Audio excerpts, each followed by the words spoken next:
Assalamualaikum warahmatullahi wabarakatuh. Selamat siang, berjumpa kembali kita dalam Jumpa Tengah program politik Tribun Medan. Hari ini kita kedatangan tamu yang luar biasa. Ini saya memanggilnya ketua dari dulu, Bang Iswanda Nanda Ramli. Selamat siang, Bang. Waalaikumsalam. Selamat siang. Iya, sehat, Bang? Sehat. Alhamdulillah. Ya, jadi saya dan Bang Nanda sudah kadang abang, kadang ketua. Ya, sejak beberapa tahun yang lalu sudah bisa dikatakan kenal lah ya, sempat berinteraksi juga. Kemudian tapi belakangan setelah dulu aku di olahraga ya, tapi sekarang setelah tidak di olahraga mungkin agak-agak ini, dan sekarang tahu-tahu Bang Nanda ini sudah di Partai Demokrat ya, Bang. Iya, Demokrat, dan baru 6 bulan. Baru 6 bulan ya, Bang. Nah, yang menarik ini sapaan ketua ya, dari ketua ke ketua. Bang Nanda seorang organisatoris ya, mengikuti banyak sekali organisasi dan menjadi tokoh penting di dalamnya.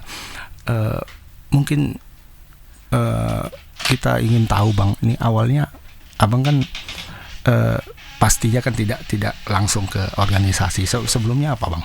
Ya, terima kasih, Bang.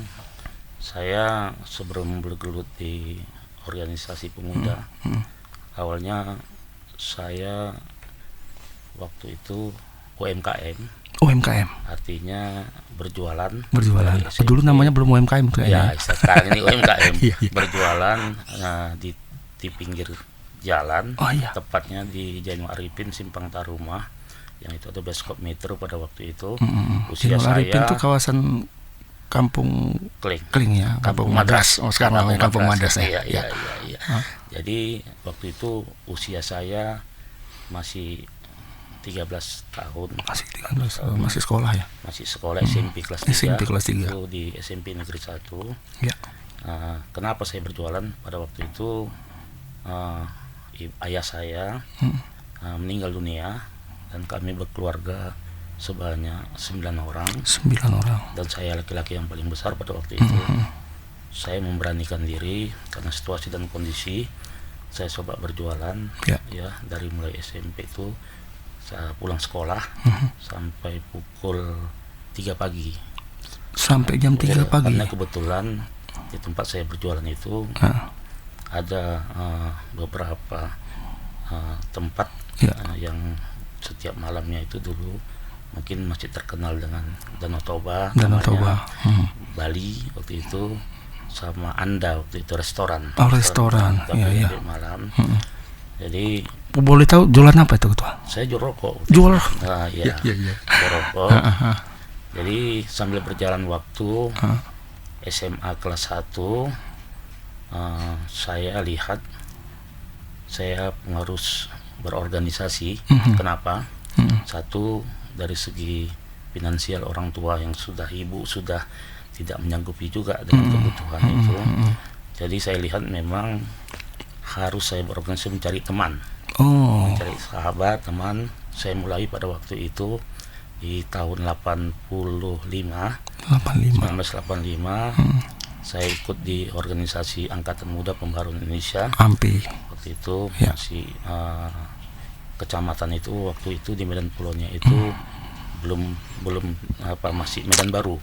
Waktu itu usia berapa, Ketua? Waktu mulai berorganisasi. Sekitar 15 ke 16 tahun lah. 15-16. Iya. Saya ikut di organisasi AMPI. Waktu itu saya menjadi anggota biasa saja di Suprayon namanya, kelurahan. Itu. Alhamdulillah berjalan sambil saya berdagang itu, saya diberi kesempatan untuk menjadi ketua Suprayon, karena kemarin itu ada gebrakan. Waktu itu saya membuat MTQ tingkat Kota Medan di Masjid Agung. Waktu itu saya sebagai ketua panitianya. Jadi, dalam usia yang semuda tadi sudah membuat MTQ tingkat karena kan saya ikut juga Ikatan Remaja Masjid Agung, IKRAM namanya. Iya, sambil berjalan itu. Alhamdulillah setelah saya terpilih menjadi ketua Subrayon AMPI pada waktu itu tahun 1995. Saya membuat suatu gerakan-gerakan untuk organisasi, kegiatan-kegiatan. Saya untuk sepak bola dulu pada waktu tahun 1995. Saya bersama dengan Andreas, mantan pemain PSMS Medan.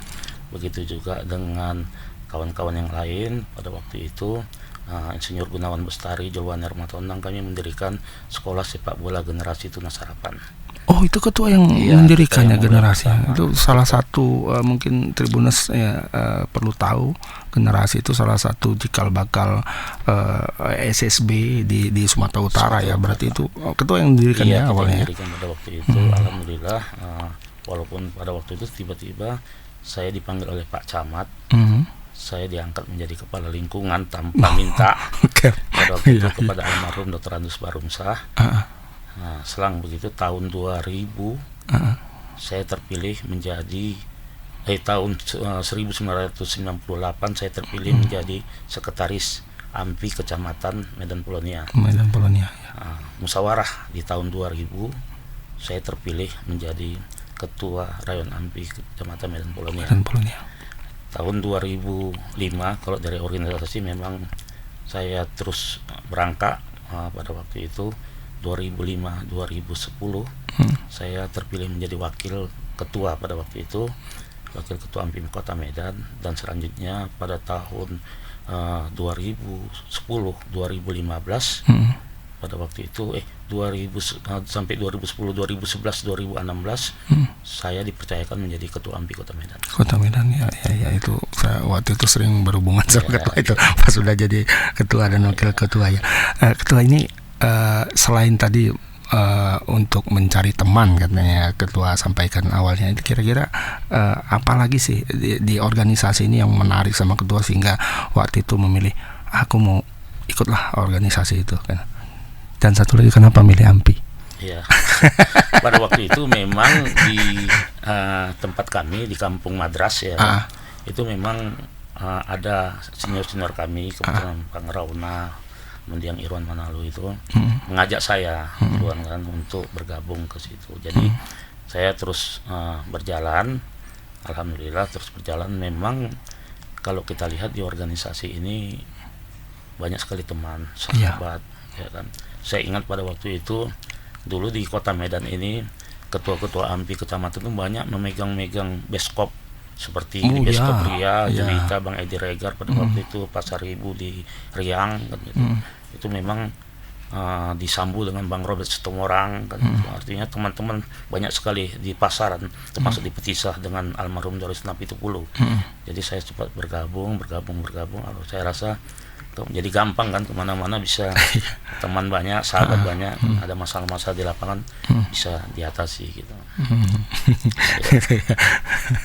Terus ini kita di awal tadi kan saya sampaikan kita dulu banyak berhubungan di olahraga lah ya, ketika ketua jadi ketua KONI PSSI sempatnya PSSI Sumut ya. Nah itu pergeserannya ke situ dari mana ketua? Apakah dari tadi basicnya itu dari generasi itu atau suka olahraga dari kecil? Saya Bang hobi sepak bola. Hobi? Sangat hobi sepak bola. Jadi pemain itu? Pemain enggak, cuman kalau mengajak anak-anak untuk ikut suatu turnamen itu memang dari dulu saya lakukan. Masih saya berjualan hasil uang keuntungan saya itu saya untuk anak-anak yang memang sering saya bawa untuk bermain di Kota Medan dari Kampung Madras pada waktu itu. Kenapa sepak bola Bang itu saya geluti? Pertama memang saya remaja di lapangan hoki dan kebun bunga, jadi sangat dekat dengan sepak bola. Saya lihat pemain-pemain sepak bola dulunya ya kita bilang banyak yang dulu kayak Bang Parlin, dia kan kerjanya dekat Kampung Madras juga, Bang Tumsila di kantor pajak juga. Jadi karena sering bersama-sama, jadi menambah semangat juga bagi saya kan untuk membina sepak bola. Itu alhamdulillah saya terpilih menjadi ketua PSSI Kota Medan pada periode pertama 2010-2014. Saya menjadi ketua PSSI Kota Medan. Waktu 2014-2018 pertama, 2014-2018 ke 22 seharusnya saya habis di 2003. Tapi karena satu hal, saya menjadi ketua panitia Piala Pak Gubernur, saya supaya tidak menjadi ketua PSSI Kota Medan dengan PSSI Sumatera Utara pada waktu itu. Itulah namanya risiko dalam hal untuk membangun sepak bola. Itu. Tapi sampai sekarang juga saya, walaupun saya tidak ketua PSSI Kota Medan lagi, alhamdulillah pada 6 bulan yang lalu saya terpilih menjadi ketua Partai Demokrat Kota Medan ini. Juga sepak bola juga tetap ada beberapa SSB yang sampai sekarang juga kita selalu menjadi penasihat beliau, membantu kegiatan-kegiatan SSB. Berarti memang hobi bola ya? Sangat hobi Bang. Siapa? Apanya grup favorit ketua siapa? Untuk klub? Ya. Untuk di Indonesia atau di dua-duanya? Kalau di Indonesia ya PSMS Medan. Oh ya pasti. Darah hijau ketua. Iya benar. Kalau luar negeri? Kalau luar negeri kita memang dari dulu Liverpool. Oh, yang baru kalah kemarin ya. Iya, walaupun kalah ya. Oke, sorry ketua, bukan bermaksud. Iya. Saya Real Madrid benar. Iya. Oke, baik. Dari ini sudah dari organisasi ke olahraga sudah. Kemudian, nah ini belokannya ke politik itu gimana, ketua? Memang kalau kita runut sih jalannya memang seperti itu ya, dari organisasi kepemudaan itu lewat ke politik gitu. Tapi langkahnya ke sana gimana gitu? Kenapa bisa masuk ke dunia politik? Apa ketertarikannya? Ya, seperti yang kita ketahui memang Bang, organisasi pemuda terutama di Angkatan Muda Pemuda Indonesia itu identik dengan di partai, karena itu saya partai waktu itu Partai Golkar. Nah, jadi memang sempat masuk ke situ ketua enggak? Ke Golkar. Saya juga merintis dari bawah di Golkar. Itu. Dari arti dari tahun kemarin ketua Suprayon saya juga menjabat sebagai ketua kelurahan Golkar. Sampai kemudian menjadi sekretaris kecamatan, ketua kecamatan Partai Golkar, bendahara Golkar Kota Medan, dan terpilih menjadi wakil ketua DPRD Kota Medan pada tahun 2014-2019. Ya, seingat saya seperti itu. Kalau ke ininya yang sekarang gimana?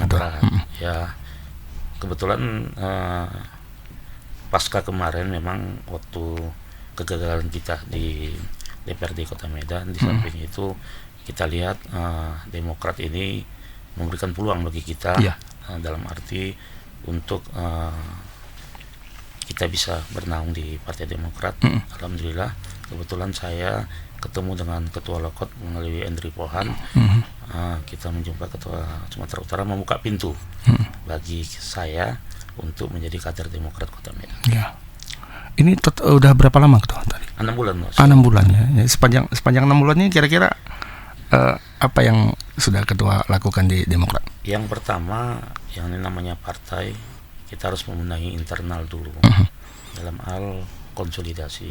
Karena alhamdulillah sampai saat ini saya terus berkeliling mengadakan konsolidasi, membenahi kembali struktur partai.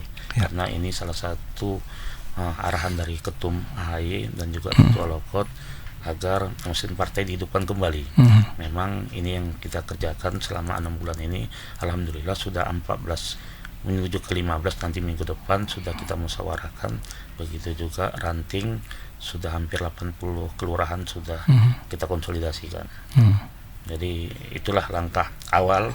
Samping itu kegiatan-kegiatan yang kami lakukan untuk dalam rangkaian menyentuh ke masyarakat, kami minta kepada anggota DPRD Kota Medan selalu dekat dengan masyarakat. Keluhan-keluhan apa kami tampung di partai kami.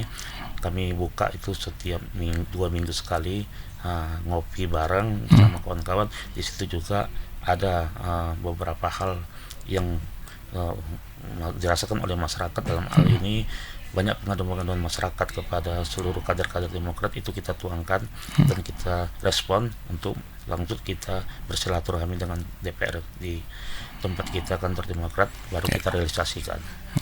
Ngopi barengnya itu sama warga ikut pengurus di situ. Dulu, Oh, pengurus. Seluruh pengurus yang ada, supaya di tempat dia, terutama di daerah tempat tinggal dia, apa yang kira-kira menjadi keluhan masyarakat yang selama ini kita tahu, pembuatan KTP, pembuatan KK, atau berjualan UMKM-nya.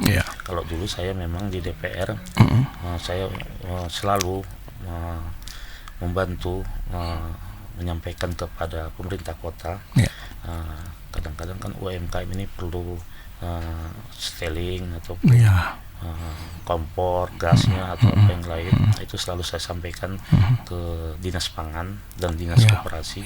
Alhamdulillah 2014-2019 itu berjalan, dan ini saya sampaikan kepada anggota dewan supaya melakukan hal yang sama di tempat dia masing-masing. Udah jalan Ketua ya? Sudah jalan ya. Nah, ini 2024 terhitung sekarang itu kira-kira setahun lagi lah ya. Setahun lagi. Kalau hitungan kami yang pekerja media 1 tahun tuh panjang Ketua. Panjang. Ngitungnya per bulan gitu kan. Setiap kami gajian tanggal 25 ya kan. 25 ke 2. Lama itu Ketua. Kalau kami di sini. Tapi kalau dalam politik itu kan 1 tahun itu sangat cepat. Kayaknya kan kayak menepuk aja itu kan. Nah, dalam kurun waktu yang singkat dari kacamata politik ini kira-kira dengan keberadaan ketua sekarang di Demokrat, nanti di 2024 itu apakah optimistis nggak raihan Partai Demokrat itu bagaimana? Karena kita tahu kan sekarang ya mohon maaf agak ini ya, setelah menjadi 2 kali pemenang pemilu di masa Pak SBY kan agak. Nah, itu gimana kira-kira pandangan ketua? Ya, memang kita pasca kemarin Pak SBY tidak lagi menjabat presiden. Samping itu beberapa kader kita itu kader Demokrat sangat terpuruk. Kalau untuk Kota Medan aja pun kemarin kita hanya dapat 4 kursi dengan peraihan suara 56.000. Sebelumnya berapa Ketua? Kalau sebelumnya kita bisa mendapatkan 16 kursi pertama. 16. Ya, waktu di tahun 2004 2009 itu masih, tapi 2014 ke 19 sudah 5 kursi. 2019 ke 2024 ini kita meraih 4 kursi. Jadi itulah kerja keras kita harus meyakinkan masyarakat bahwasanya partai kita ini partai yang terbuka, partai yang memberikan harapan bagi masyarakat juga. Bagaimana kita meyakinkan masyarakat bahwasanya Demokrat ini di bawah pimpinan kita Ketua Umum AHY ini yang anak muda, yang punya kita tahu persis beliau itu sangat pintar, ya kan. Jadi ini selalu disampaikan oleh Ketua Umum supaya dekat dengan masyarakat, keluar masyarakat. Ini kami lakukan. Jadi memang semenjak kepemimpinan kami secara pengurus, secara kolektif dibantu kawan-kawan pengurus DPC Kota Medan yang masuk di Demokrat ini cukup banyak, terutama di Medan, bang, antusias anak muda juga, begitu juga mantan-mantan kepala dinas, ya kan, di pemerintah Kota Medan juga masuk semua ke Demokrat Kota Medan. Ini suatu hal yang luar biasa kalau menurut saya. Begitu juga tokoh-tokoh politik, tokoh-tokoh organisasi pemuda juga banyak masuk ke tempat kami Demokrat Kota Medan. Ini berlanjut ke kecamatan-kecamatan. Saya lihat memang antusias begitu besar. Kalau dulu kita mencari ketua kecamatan aja bingung, tapi sekarang berlomba-lomba, jadi kita agak bingung juga menentukan siapa ketuanya. Kalau sekarang ini memang tren sekarang ini dengan ketua umum kami. Kalau dulu ini, bingung milih orang karena nggak ada. Sekarang bingung karena banyak ya. Ini karena banyaknya. Artinya inilah yang perlu memang bang, kami Demokrat ini khususnya Kota Medan ini harus terus bergerak, macam mana mengatakan konsolidasi di tingkat kecamatan dan kelurahan, dan selalu menyentuh. Kami juga selalu kegiatan-kegiatan yang menyentuh ke masyarakat ini kita melakukan supaya Demokrat ini dapat dicintai dan disayangi oleh masyarakat. Kira-kira mungkin bisa dikasih satu contoh ketua gerakan yang ke masyarakat itu apa konkretnya? Yang pertama kepengurusan KTP dan KK. Itu melalui DPR, melalui Komisi A, kan gitu, Komisi Pemerintahan. Memang dari dulu saya juga gitu. Itu apabila ada masyarakat yang mendesak dan memang ini harus segera, dan juga mungkin mereka itu tidak tahu di mana mau diurus atau karena kelurah atau agak lama apa, kami coba untuk membantu itu, untuk mempercepat. Yang kedua BPJS ini, tapi alhamdulillah kepemimpinan Pak Bobi ini sudah menunjukkan KTP saja katanya itu sudah bisa bisa tidak mau menunjuk BPJS, tidak penting lagi, yang penting KTP Domisili Medan bisa masuk ke puskesmas kan? Nah, puskesmas. Jadi BPJS ini sebelum-sebelumnya juga kami lakukan itu untuk ke masyarakat. Dan yang ketiga, kami juga di Medan ini ada membentuk koperasi UMKM. Tapi memang belum melebar karena tadi faktor finansial juga gitu, bisa membantu. Terutama kita ngapakan kader-kader internal kami yang berjualan. Berarti kooperasinya itu sementara ini masih di lingkungan internal Partai Demokrat, anggota keluarga gitu ya? Tapi insya Allah nanti kami semalam udah ngopi lagi sore, sudah mau mulai dilebarkan sedikit karena sudah banyaknya rupanya teman-teman kita di pengurus ini juga ikut juga di koperasi sebelumnya, sampai usaha-usaha di rumah itu sudah bisa bekerja sama dengan Malaysia, sampai seperti itu. Jadi ada beberapa kawan kayak Amelia Sari namanya, kebetulan beliau itu bergerak di bidang itu. Jadi dia memberikan saya pun baru tahu juga dia itu bisa seperti ke Malaysia dengan kebutuhan-kebutuhan yang dibuat di rumah. Usahanya apa tuh? Usahanya semua apa yang diminta oleh yang di Malaysia, misalnya bentuknya kuya apa saja yang untuknya bisa alat-alat apa gitu, tangga bisa dibuat orang tuh kan, lalu dikerjakan sama masyarakat, udah itu dibawa ke Malaysia sesuai permintaan. Oke. Sedikit lagi soal politik ini, tapi nggak sedikit lah, nanti ada lagi yang lain. Karena namanya aja bincang-bincang politik ya. Iya. Nah, tadi ketua Partai Demokrat, ketua umum ini kan Pak AHY ini kan tergolong ya, kalau dibanding ketua-ketua partai yang lain ini kan muda, salah satu daya tarik bagi mungkin nanti pemilik suara ya, dan kita tahu pemilik suara ini nanti banyak di jajaran ini, di kelompok ini ada millennials yang akhir ya, kemudian generasi alpha kan sudah masuk juga kemarin nih, jadi sebagai pemilih pemula yang nantinya berusia 17 dan 18 itu nanti ini ya. Nah, kita lihat kan sekarang kecenderungannya itu ke arah sana semua juga. Partai-partai yang lainnya kan, mereka bahkan sudah ada beberapa partai lah memang sejak awal menempatkan diri sebagai partai orang muda gitu. Nah, kira-kira Partai Demokrat ini ada nggak memiliki program yang khusus untuk anak-anak muda gitu, sehingga mereka nanti aku coblos ini deh gitu?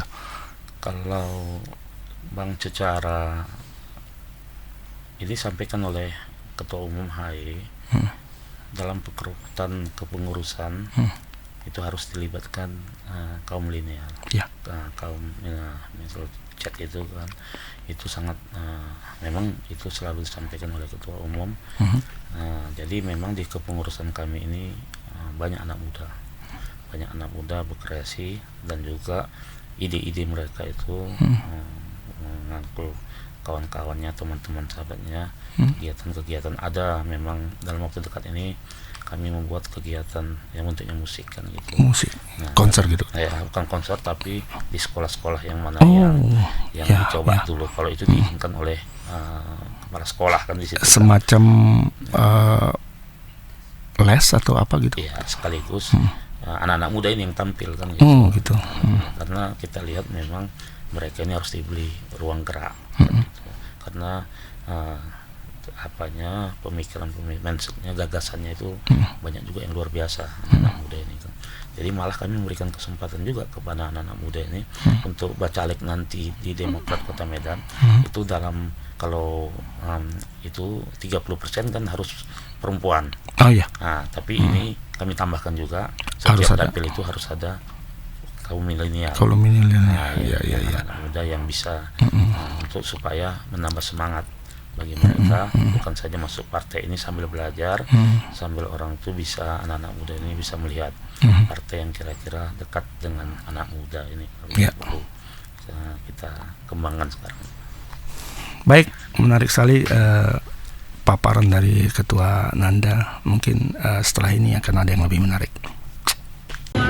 Hari ini DPC Partai Demokrat mengadakan bakti sosial dalam rangka hari ulang tahun Demokrat ke-21. Semoga Demokrat makin jaya 2024, 10 kursi di Partai Medan. Hello! Ya. Demokrat. Cai, kemari.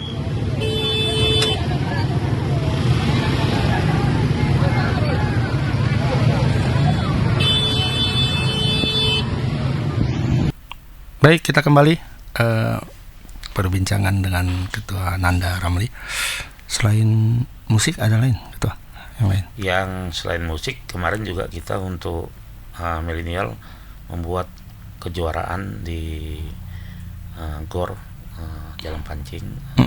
Itu antar SLTA ada sekolah, ya. Alhamdulillah memang yang ikuti itu hampir 200 peserta. 200 tim. 200 SMA berarti. Memang ya lagi gencar-gencarnya. Ini juga salah satu untuk menarik milenial kita yang muda-muda supaya mengenal dengan partai kita. Karena mereka kan tahunya mungkin di layar TV kan gitu.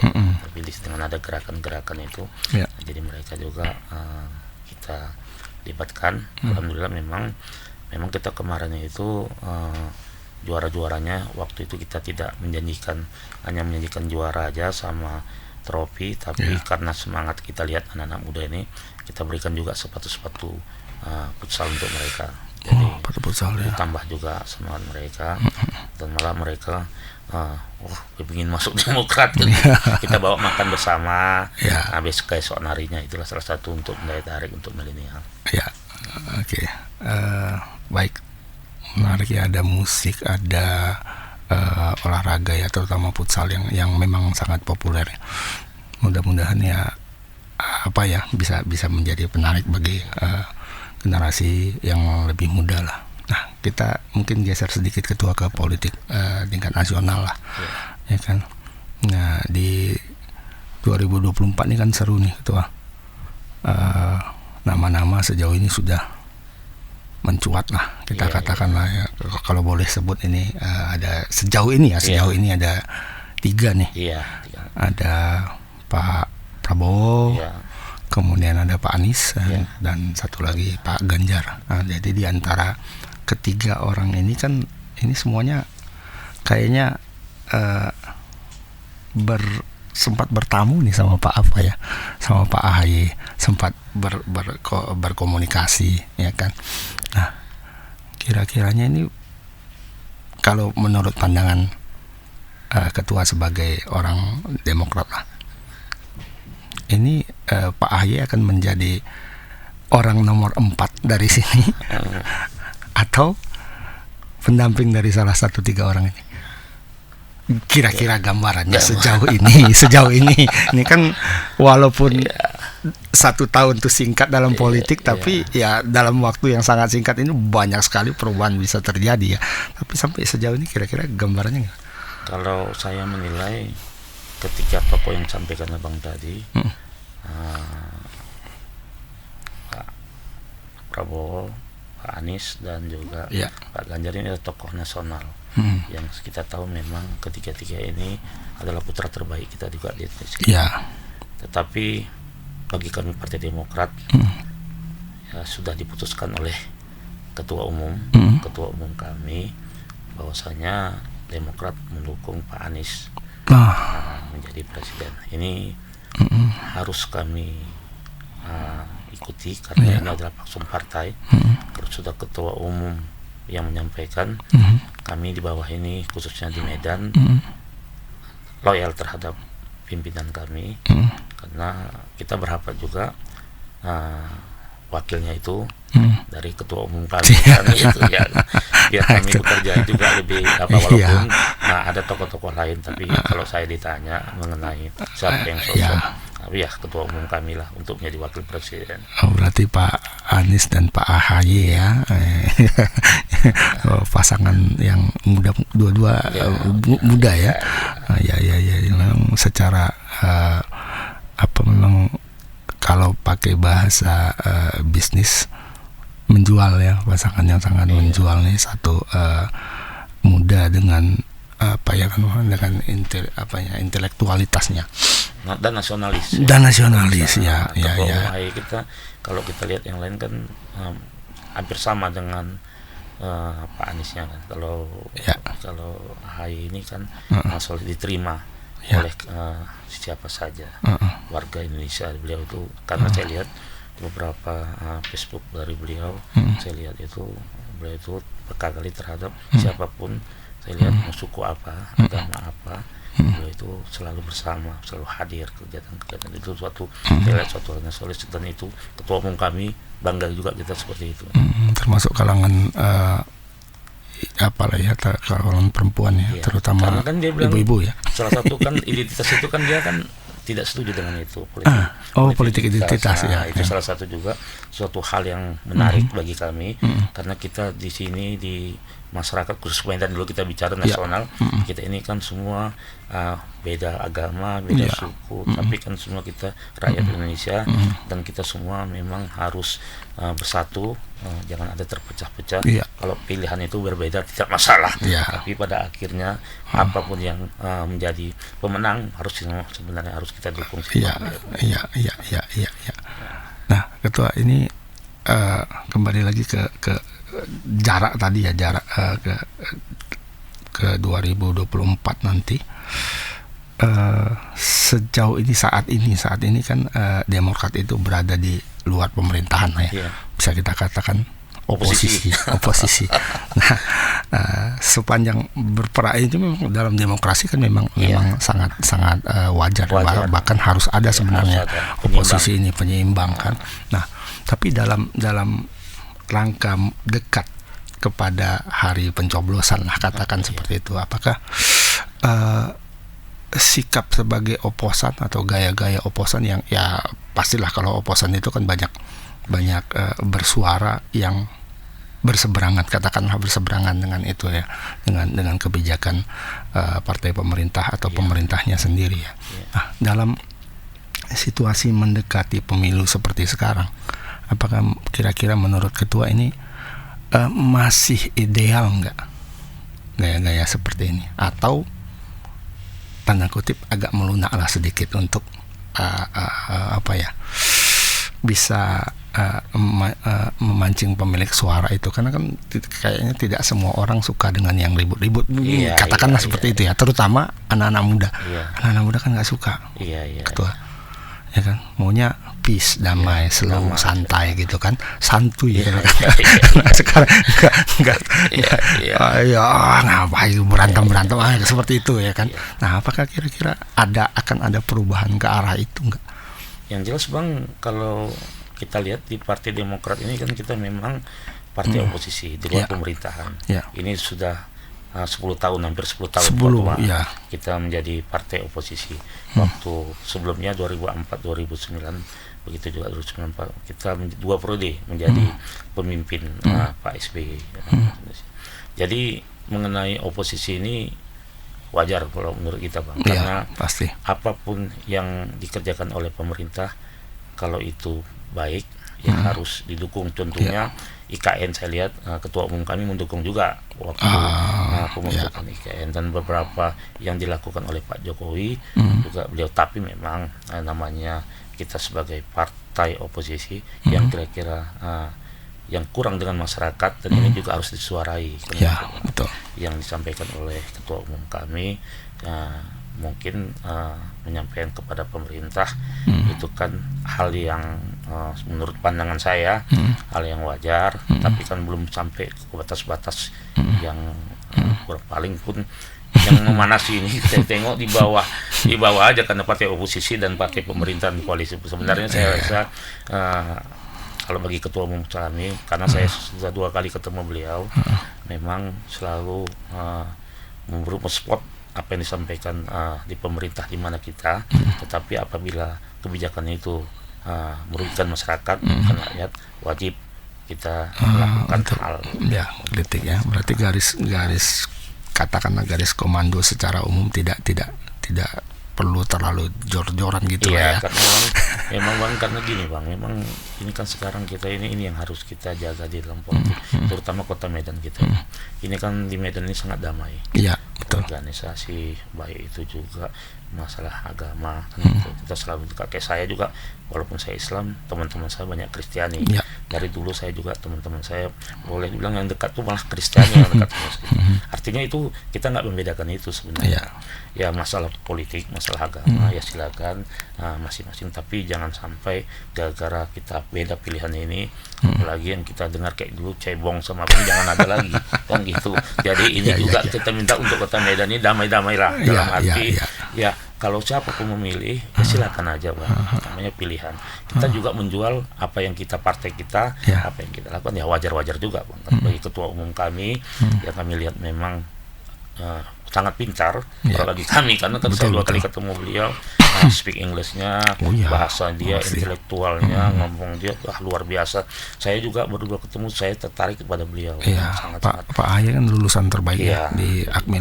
Jadi saya lihat memang beliau ini memang betul-betul luar biasa bagi saya. Walaupun saya umur lebih tua, tapi saya lihat beliau tidak ada juga beliau itu selalu mengatakan masalah identitas. Itu selalu beliau sampaikan.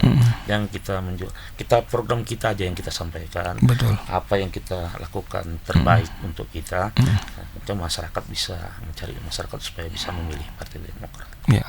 Kalau untuk Kota Medan sendiri itu gimana? Ya alhamdulillah. Sejauh ini kan apa ya? Kalau aku lihat terkait dengan Kota Medan nggak terlalu banyak diserang. Ya buktinya di pemerintah kota saya jumpa sama Pak Wali, tidak ada, hanya memberikan saran-saran saja kepada beliau. Artinya tidak terlampau saya ekspos apa yang karena itu juga bisa memicu sebenarnya, karena ada pihak-pihak lain nanti karena kita partai oposisi ini, karena mungkin pandangan orang apa kebijakan pemerintah ini harus kita pegangkan, tapi itu enggak, karena memang disampaikan oleh ketua umum kami seperti itu. Artinya kita dukung pemerintah, tapi kalau berapa dengan masyarakat kurang apa, ini yang harus kita menyampaikan tuntutan masyarakat ini, biar masyarakat kita Kota Medan ini aspirasinya itu bisa kita sampaikan melalui partai kita, melalui DPR. Progres Kota Medan sejauh ini di bawah Pak Bobi menurut Abang gimana? Ya kalau lihat ada beberapa hal yang baik dan hal-hal yang juga perlu diperbaiki. Saya kebetulan juga pernah di DPRD Kota Medan. Kalau melihat pembangunan terutama apalagi Stadion Teladan, kita kan di sepak bola stadion tradisional ya. Ini juga akan mau dinikah. Tapi yang penting menurut saya kalau untuk pemerintah Kota Medan ini, tolonglah dibina UMKM yang ada di Kota Medan, terutama yang jualan-jualan. Kalau umpamanya itu harus digusur, harus ada solusi-solusinya. Karena kita lihat pun KTP KK ini sekarang sudah mulai baik di catatan sipil, sudah ada perubahan. Tapi memang agak lebih cepat sekarang lebih cepat. Cuman yang penting saya rasa untuk UMKM-nya ini, terutama yang jualan-jualan ini, kalaupun digusur adalah solusi untuk mereka. Oke. Barangkali sedikit ke ini, Ketua Pilgub Sumut. Ini ya seperti juga di nasional tadi beberapa nama sudah mulai mengambang ke atas. Ada Pak Edi, ada Pak Ijek, Pak Bobi juga katanya mau maju. Partai Demokrat kemana nih? Udah ada arahnya? Kalau bagi saya pribadi, ketiga ini saya kenal dekat, Pak Edi sangat dekat kan, begitu juga Pak Ijek mantan ketua saya kan gitu kan, begitu juga Bobi wali kota Medan sekarang. Bagi kami Partai Demokrat Kota Medan menunggu apa keputusan dari ketua umum kami, karena untuk gubernur dan wali kota itu adalah persetujuan dari ketua umum.